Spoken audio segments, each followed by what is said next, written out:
দক্ষিণ কলকাতা স্কুলে দুর্ঘটনা। নবনালন্দা স্কুলে কাঁচ ভেঙে আহত ৩ পড়ুয়া।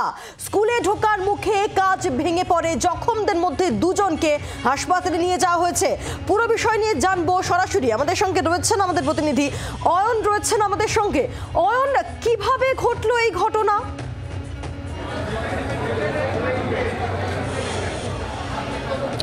কিভাবে ঘটনা ঘটলো তা এখনো পর্যন্ত পরিষ্কার নয়, তবে কি ঘটনা ঘটেছে আমি তোমাকে একদম ছবির মাধ্যমে পরপর দেখানোর বা বোঝানোর চেষ্টা করছি। পায়েল, সকাল 7:10 বাজে নবম এবং দশম শ্রেণীর ছাত্রছাত্রীরা ঠিক এই জায়গা থেকে লাইন করে স্কুলে ঢোকার জন্য অপেক্ষমান। ঠিক তখন 4 তলা থেকে ঝনঝন করে ভেঙে পড়লো কাঁচ, যেটা এখনো পর্যন্ত মনে করা হচ্ছে যে কাঁচের একটা গোটা প্যানেল, এই প্যানেলটাই ভেঙে পড়েছে। প্রচুর প্রচুর কাঁচ ভেঙে পড়েছে। যেমনটা আমি আমার ক্যামেরা বন্ধু অরিন্দমকে দেখানোর অনুরোধ জানাচ্ছি, একটা গোটা কাঁচের প্যানেল অর্থাৎ জালনা লাগোয়া যে বক্স কাঁচ, এই বক্স কাঁচের পুরোটাই ভেঙে পড়েছে। এবং বুঝতেই পারছো 4 তলা থেকে এইরকম মোটা পুরু কাঁচ যদি ভেঙে পড়ে তাহলে সেটা কতটা মারাত্মক আকার নেয়, এবং কার্যক্ষেত্রে হয়েছেও তাই। 3 জন ছাত্র গুরুতর আহত, তার মধ্যে 2 জনকে, একজনকে ঢাকুরিয়ার একটি বেসরকারি হাসপাতাল এবং আরেকজনকে এমআর বাঙ্গুর সরকারি হাসপাতালে ভর্তি করা হয়েছে। 3য় জনের আঘাত কিছুটা কম গুরুতর, তাকে প্রাথমিক চিকিৎসার পরে আপাতত বাড়ি নিয়ে গেছেন তার অভিভাবকরা, এমনটাই সূত্র মারফত খবর। তার থেকেও যেটা গুরুত্বপূর্ণ বিষয়, এই ঘটনা ঠিক কী ঘটেছে জানার জন্য আমরা এই মুহূর্তে প্রবেশ করেছি নবনালন্দা স্কুলে। আমাদেরকে বারবার এখানে ভেতরে ছবি তুলতে বারণ করছেন স্কুল অথরিটি, এমনকি তারা স্কুলের তরফ থেকে একজন শিক্ষককে পাঠিয়েছেন। একদম সরাসরি ক্যামেরায় দেখা যাচ্ছে তিনি আমার ক্যামেরা বন্ধু অরিন্দমকে কাজ করতে বাধা দিচ্ছেন, বারবার ধাক্কা মেরে ক্যামেরা নামিয়ে দিচ্ছেন, এবং তার বক্তব্য কোনোভাবেই স্কুল চত্বরের ভেতরে ঢুকে ছবি তোলা যাবে না। তার থেকেও যেটা গুরুত্বপূর্ণ প্রশ্ন, সেটা হচ্ছে এই স্কুলে একটি অ্যাম্বুলেন্স প্রত্যেক দিন সকালে রাখা থাকে, এবং সেই অ্যাম্বুলেন্সে স্কুলে যদি কেউ অসুস্থ হয়ে পড়ে বা আঘাতপ্রাপ্ত হয় তাকে সঙ্গে সঙ্গে হাসপাতালে পৌঁছে দেওয়ার ব্যবস্থা করার জন্য স্কুল কর্তৃপক্ষ প্রত্যেকটি ছাত্রছাত্রী পিছু একটি মাসিক ফি, নগদ টাকা, সেটা ধার্য করেন। এই টাকাটা দেওয়া হয়, কিন্তু আজকে যখন ঘটনা ঘটে তখন সেই অ্যাম্বুলেন্সকে সেখানে দেখা যায়নি। সব মিলিয়ে এই স্কুল কর্তৃপক্ষের বিরুদ্ধে ক্ষোভ উগরে দিচ্ছেন অভিভাবকরা। তাদের একটা বড় অংশ এই মুহূর্তে এখানে ভিড় করে আছেন, এবং তারা জি24 ঘন্টাকে জানাচ্ছেন যখন কাঁচ ভেঙে পড়ে তখন তারা তাদের ব্যক্তিগত উদ্যোগে এই 2 পড়ুয়াকে নিয়ে যান বিভিন্ন হাসপাতালে। যেমনটা বলছিলাম যে একজনকে নিয়ে যাওয়া হয় ঢাকুরিয়ার একটি বেসরকারি হাসপাতালে, অপরজনকে নিয়ে যাওয়া হয় বাঙ্গুর হাসপাতালে। স্কুল কর্তৃপক্ষ সেই মুহূর্তে সেখানে কোনোভাবেই রেসপন্স করেননি, উল্টে তারা এইখানে পড়ে থাকা কাঁচ, এই কাঁচ পরিষ্কার করতে এবং এখানে ছড়িয়ে ছিটিয়ে থাকা রক্তের দাগ মুছে ফেলতে বেশি তৎপর ছিলেন বলেও কোনো অভিভাবক অভিযোগ করছেন। এবং আমরা দেখতেও পাচ্ছি এখানে এখনো পর্যন্ত বিভিন্ন জায়গাতে ছড়িয়ে ছিটিয়ে রয়েছে রক্ত। তার কারণ একেবারে ওপর থেকে, খুব সম্ভবত 4 তলা থেকে আমরা এখনো পৌঁছতে পারিনি, আমাদেরকে কর্তৃপক্ষ পৌঁছতে দিচ্ছেন না সেই জায়গায়। অতএব ঠিক কোথাকার কাঁচ ভেঙেছে, কতটা ওপর থেকে সেই কাঁচ পড়েছে তা এখনো পর্যন্ত পরিষ্কার নয়। তবে স্কুলে ঢোকার মুখে যে ঘটনা ঘটেছে তা অত্যন্ত চাঞ্চল্যকর, কারণ বেকায়দায় এই কাঁচ যদি শরীরের অন্য কোনো অংশে পড়তো তাহলে মর্মান্তিক দুর্ঘটনা ঘটার একটা আশঙ্কা ছিল। আমরা দেখাতে চাইব এই মুহূর্তে স্কুলের ছবি। টালিগঞ্জ থানার পদস্থ পুলিশ কর্মীরা তারা ইতিমধ্যেই পৌঁছেছেন ঘটনাস্থলে, তারা ইতিমধ্যেই অভিযোগ লিপিবদ্ধ করছেন। একাধিক অভিভাবক তারা অভিযোগ করছেন পুলিশের কাছে। এবং আবারও দেখাবো সেই ছবি আমরা যেখানে দেখতে পাচ্ছি একটা গোটা কাঁচের প্যানেল, এই প্যানেলটা ওপর থেকে হুড়মুড়িয়ে ভেঙে পড়ে এবং নিচে অপেক্ষমান নবম এবং দশম শ্রেণীর ছাত্রছাত্রীরা যারা দাঁড়িয়েছিলেন স্কুলে ঢুকবেন সকাল 7:10 বা 7:15। অত্যন্ত গুরুত্বপূর্ণ, কারণ নবনালন্দা স্কুল আমরা জানি যে নামি দামি অন্যতম জনপ্রিয় একটি স্কুল, এবং সেই স্কুলেই ঘটনা, এবং ঘটনা ঘটে যাওয়ার পর যে যে অভিযোগগুলো উঠে আসছে সেগুলো আরও মারাত্মক। কারণ অ্যাম্বুলেন্স থাকার কথা, তার জন্য ফি নেওয়া হয় প্রতি বছর পড়ুয়াদের কাছ থেকে, অভিভাবকদের কাছ থেকে, তারপরেও সেখানে অ্যাম্বুলেন্স পরিষেবা পেলেন না পড়ুয়ারা।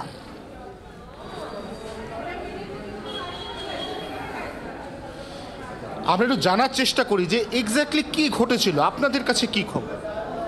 আমরা প্রেয়ারে দাঁড়িয়েছিলাম, হঠাৎ একটা আওয়াজ, দেখি একটা কাঁচ ভেঙে পড়েছে। আমরা ছুটে গেছি, গিয়ে দেখি ছেলেটি আহত হয়েছে, ক্লাসে পড়েছিল? ক্লাস 9। সঙ্গে সঙ্গে ওকে আমরা এনজি মেডিকেলে নিয়ে গেছি। এনজি মেডিকেলে ট্রিটমেন্ট করেছে, করে ওরা একেবারে আমৃতে নিয়ে গেছে। মণিপাল? হ্যাঁ, হি ইজ অ্যাবসলিউটলি স্টেবল নাও। আর অন্যজনের একটু হাতে লেগেছে, সেটা আমরা এখান থেকেই ফার্স্ট এড দিয়ে ওকে বাড়ি ছেড়ে দেওয়া হয়েছে, আমাদের অ্যাম্বুলেন্সেই বাড়ি গেছে। কথাটা ম্যাম আপনি বলছেন, অভিভাবকদের বক্তব্য হচ্ছে তারা তাদের মতো করে নিজস্ব ব্যবস্থাপনায় এই দুই ছাত্রকে হাসপাতালে নিয়ে গেছেন, কারণ স্কুলের সামনে যে অ্যাম্বুলেন্সটা সেটা আজকে নেই।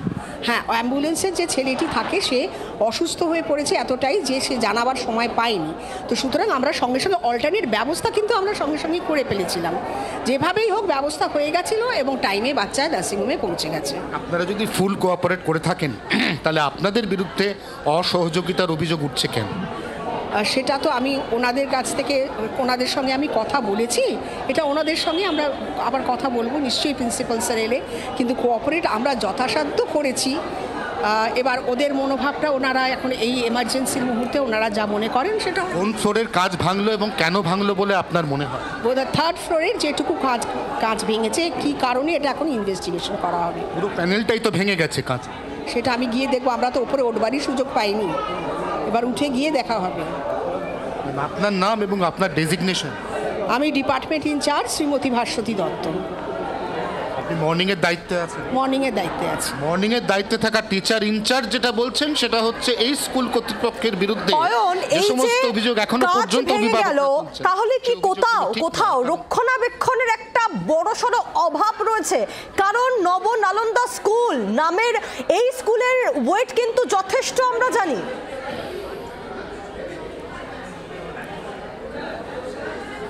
যথেষ্ট রেপুটেড স্কুল। স্কুলের যে বহিরঙ্গ সেটা দেখে কিন্তু এই মুহূর্তে রক্ষণাবেক্ষণের খুব বেশি অভাব আছে এরকম প্রমাণ পাওয়া যাচ্ছে না। আমরা যদি একদম সামনে তাকাই তাহলে স্কুলটা যথেষ্ট ওয়েল মেনটেন, এবং স্কুল বিল্ডিংও যে খুব পুরনো জরাজীর্ণ এমনটা নয়, কারণ দক্ষিণ কলকাতার এই বেসরকারি স্কুল একদিকে প্রচণ্ড নামডাকওয়ালা স্কুল এবং তার মধ্যে স্কুলের ফি যথেষ্ট বেশি, অর্থাৎ যথেষ্ট অবস্থাপন্ন ঘরের ছেলেমেয়েরা এই স্কুলে পড়াশোনা করেন, এবং ঠিক সেই কারণেই ঠিক কিভাবে কাজ ভেঙেছে তার এখনো পর্যন্ত কোনো ব্যাখ্যা টিচার ইনচার্জ কিছুক্ষণ আগে জি 24 ঘন্টায় আমরা যার সঙ্গে কথা বললাম তিনি এখনো পর্যন্ত দিতে পারেননি। এবং আমরা একদম সামনে এই মুহূর্তে যাকে দেখতে পাচ্ছি তিনি কিন্তু বাধা দিচ্ছিলেন বারবার জি 24 ঘন্টাকে ছবি তোলার ক্ষেত্রে, অথচ পরবর্তীকালে দেখা গেল যে স্কুলের টিচার ইনচার্জ তিনি এখন আবার কিছু বলতে চান। এই যে আপনি প্রাথমিকভাবে আমাদেরকে ছবি তুলতে বাধা দিলেন, এর মূল কারণটা হচ্ছে যে আমাদের অথরিটি যেরকম বারণ করা আছে যে বাইরে কেউ যখন ছবি তুলতে আসবে তার পারমিশন ছাড়া আমরা করতে পারি না। কাজ ভাঙার পারমিশন তো আগে থেকে ছিল না, তাহলে ছবি তোলার পারমিশনের ক্ষেত্রে বাধা কোথায়? কাজ ভাঙার পারমিশনটা তো আমরাও ঠিক জানতাম না, আমরা অন্য বিল্ডিং থেকে আমাদের এসেছি। আপনি যে বিহেভিয়ারটা প্রাথমিকভাবে করলেন that is extremely rude behaviour I must say, কারণ আপনি আমার ক্যামেরা বন্ধু অরিন্দম তার ক্যামেরা ঠেলে নামিয়ে দিচ্ছিলেন বারবার। নামাচ্ছিলাম এই কারণেই, কারণ এইভাবে ছবি তোলা আগেও অনেকে নিয়ে গেছেন, সেগুলোকে মিসইউজ হয়েছে বিভিন্ন জায়গাতে, তার জন্য। তারপরে যখন আমরা জানলাম যে প্রেস থেকে আপনারা এসেছেন, স্যারের সঙ্গে আমি তো প্রেস থেকে শুরু থেকে এখানে আমি প্রেস হিসেবে আমি অতটা খেয়াল করিনি, কারণ বাচ্চাটাকে নিয়ে ব্যস্ত ছিলাম, এরিয়ার গার্জেনদের নিয়ে ব্যস্ত ছিলাম, মণিপাল হসপিটালে কী চিকিৎসা হচ্ছে সেগুলো আমার সঙ্গে যোগাযোগ রাখা হচ্ছিল, যে এই সময় কাউকে তরফে কোনো গাফিলতি ছিল? কাজটা ভাঙলো কেন? না, কাজটা ভাঙলো যেটা আমি বলছি, হয়তো অনেকদিন দেখাশোনা হয়নি। আর একটি বাচ্চা যেটা করেছিল রক্ষণাবেক্ষণের অভাব, দেখাশোনা হয়নি না। দেখুন, বিল্ডিংটা মাত্র কয়েকদিনই হয়েছে, এখানে রক্ষণাবেক্ষণও হয়। একটা জিনিসে আমাদের তো বললেন যে খুব সম্ভবত মেনটেনেন্স হয় না, আমি বলেছি যে একটি বাচ্চা খুলতে গেছিল জোরে, তার জন্য কাজটা পড়ে যায় 5 তলা থেকে। বাচ্চারা তো কাজ খুলতে যাবেই, তাতে যদি কাজ ভেঙে যায় তাহলে বুঝতে হবে কিছুটা গলদ ছিল। না, আমি একটা কথা বলিনি, একটু উনি হসপিটালে গেছিলেন, একজন গার্জেন প্রিন্সিপাল পাঠিয়েছেন, উনি আপনাদের কিছু বলতে চান, যদি একটু শুনে নেন প্লিজ। স্কুলের ভারপ্রাপ্ত অধ্যক্ষা এই মুহূর্তে কথা বলতে চাইছেন সংবাদ মাধ্যমের সাথে, এবং আমরা দেখতে পাচ্ছি ঘটনা পারম্পর্য বোধহয় নতুন করে বলে বোঝানোর অপেক্ষা রাখে না, যে কিছুক্ষণ আগে যেরকম আচরণ ছিল এখন সেই আচরণ একটু একটু করে পাল্টাচ্ছে। এবং তোমার যে প্রশ্নটা ছিল তাহলে কি কার্যত স্কুল মেনে নিল শিক্ষকের বক্তব্য যে দেখাশোনা হয়নি, অর্থাৎ নামি দামি স্কুল যথেষ্ট ফি নেওয়া হয়, তারপরেও এই নামি দামি স্কুলেও রক্ষণাবেক্ষণের যে একটা বড়সড় গলদ রয়েছে তারই প্রমাণ আজকের এই ঘটনা। একেবারেই তাই। কারণ আবারও বলছি পায়েল, এই স্কুলের বহিরঙ্গ দেখে এই স্কুল রক্ষণাবেক্ষণ হয় না, জরাজীর্ণ, এরকম কোনো প্রমাণ পাওয়া যাচ্ছে না, অন্তত ক্যামেরার চোখে তো একেবারেই পাওয়া যাচ্ছে না। তা সত্ত্বেও স্কুলের একজন শিশু, হ্যাঁ যদি প্রশ্নটা আরেকবার করো। উপরে চাকচিক্য আর ভেতরটা ফাঁপা, তারই নজির এই স্কুলের এই ঘটনা। মনে হয় অভিভাবকরা কিছু বলছেন, বিক্ষোভ দেখাচ্ছেন, শুনি। কর্তৃপক্ষের বিরুদ্ধে ক্ষোভ উগরে দিচ্ছেন অভিভাবকরা, স্কুল কর্তৃপক্ষের বিরুদ্ধে ক্ষোভ উগরে দিচ্ছেন অভিভাবকরা। কেন করেননি এতদিন? এতদিন হাতে চুপ করেছিলেন, বড় ইনসিডেন্ট হয়ে যেতে পারতো যে কোনো সময়। চুপ করেছিলেন। আপনারা ফ্রেমটা সরিয়েছেন, আপনাদের ভেঙে পড়েনি, ফ্রেম কি বলছেন? এতদিন মেনটেন্সটা কেন করেননি? ছেলেটার যদি কিছু হয় কে দায় নেবে?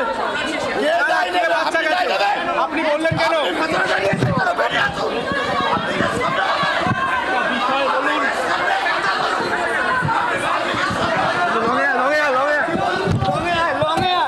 জীবন চলে যাচ্ছে। আপনি কথা বলছেন, আপনি কথা বলছেন, একটা জীবন চলে যাচ্ছে। বেরিয়ে আসুন, আপনি বেরিয়ে আসুন, বেরিয়ে আসুন।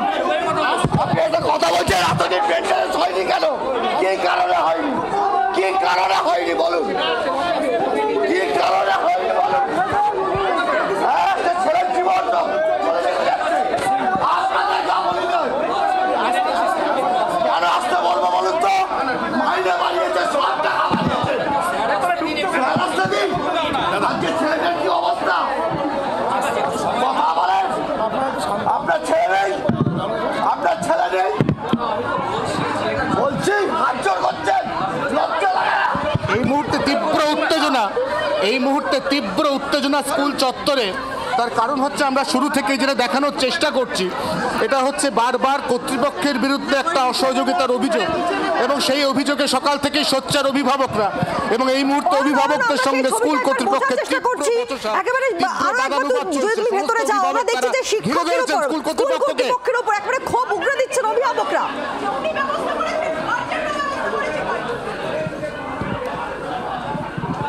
একেবারে তাই এই মুহূর্তে দেখতে পাচ্ছ, সেই ছবি আমরা দেখাচ্ছি। অভিভাবক তারা কিন্তু ক্ষোভ উগরে দিচ্ছেন স্কুল কর্তৃপক্ষের বিরুদ্ধে। পুলিশ হস্তক্ষেপ করেছে এই মুহূর্তে। আমরা দেখতে পাচ্ছি টালিগঞ্জ থানার পুলিশ কর্মীরা, পুলিশ আধিকারিকরা তারা এই মুহূর্তে স্কুল চত্বরে পৌঁছেছেন, এবং তারা এই মুহূর্তে ক্ষুব্ধ অভিভাবক তারা যাতে এই মুহূর্তে সেই অঞ্চল, অর্থাৎ স্কুলের একদম মেন বিল্ডিং প্রিমাইসেস এলিভেটরের সামনে, সেখানে তীব্র বাদানুবাদে জড়িয়ে পড়েছেন স্কুল কর্তৃপক্ষের সঙ্গে, তারা যাতে এখান থেকে সরে যান সেই চেষ্টা করছেন পুলিশ কর্মীরা। আমরা সেই ছবি দেখতে পাচ্ছি এই মুহূর্তে। বাংলার আওয়াজ, বাঙালির আবেগ, জি 24 ঘন্টা।